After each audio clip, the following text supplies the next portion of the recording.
ಆಪತ್ತು ಅಪವಾದ ಬಂದಾಗ ನಮ್ಮತನ ಕಳೆದುಕೊಳ್ಳದೆ ನಾವು ಅಚಲವಾಗಿರಬೇಕು.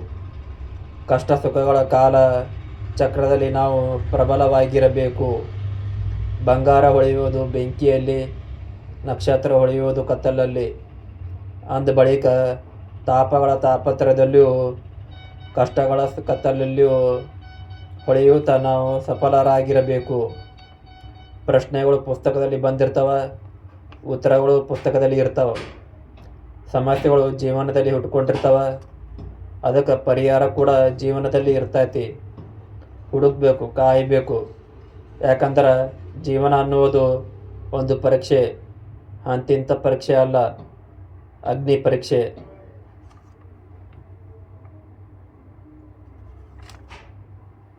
ಧನ್ಯವಾದಗಳು.